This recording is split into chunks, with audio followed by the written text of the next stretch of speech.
Crime हो या राजनीति, चुनाव हो या आयोजन, अब हर मुद्दों पर खुलकर होगी चर्चा एक खास शख्सियत के साथ। देखना ना भूलें हमारा कार्यक्रम एक खास मुलाकात।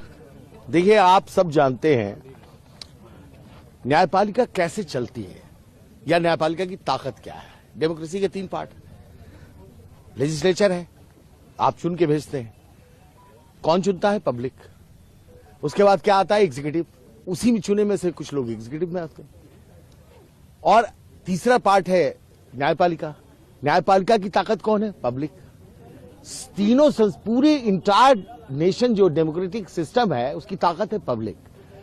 अगर पब्लिक का विश्वास न्यायपालिका से हटेगा तो क्या होगा ये खुद आप अंदाज लगा लीजिए। पूरा देश कोलैप्स करके नीचे चला जाएगा। एक सामान्य कर्मचारी के घर पे 15 लाख रुपया मिलता है तो उसको जेल भेजते हैं। एक जज के घर पे 15 करोड़ रुपया कैश मिल रहा है, उसको घर वापसी का इनाम दिया जा रहा है। क्या हाईकोर्ट, इलाहाबाद हाईकोर्ट क्या डस्टबिन है, कचरा बिन है?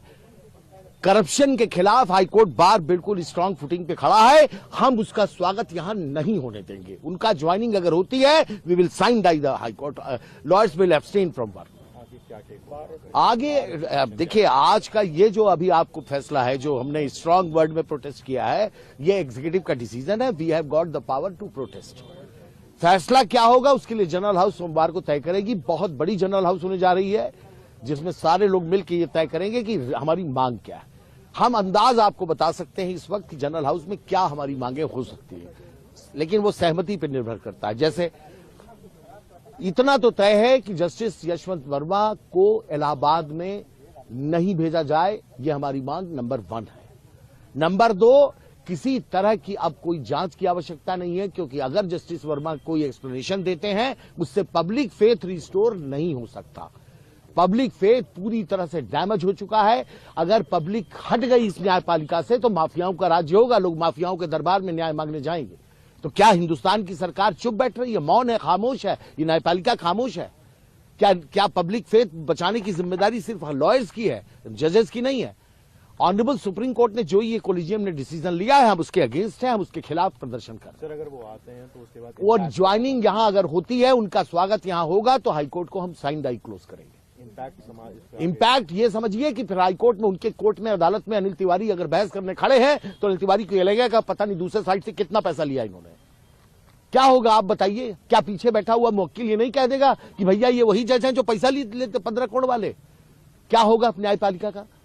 आज ये लड़ाई हमारी वकीलों की नहीं है, ये न्यायपालिका को हम बचाने की कोशिश कर रहे हैं। हमारा पिलर है ये न्यायपालिका।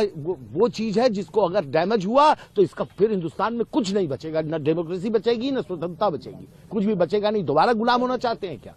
सब कुछ न्यायपालिका। मेरी दूसरी बात यह है कि मैं तो एक स्टेप के आगे की बात कर रहा हूं। जस्टिस यशवंत वर्मा का न्यायपालिका में फर्दर बने रहना पूरे हिंदुस्तान के लिए बहुत बड़ा खतरा है, कलंक है। इसलिए उनको तत्काल प्रभाव से उनको रिजाइन कर देना चाहिए।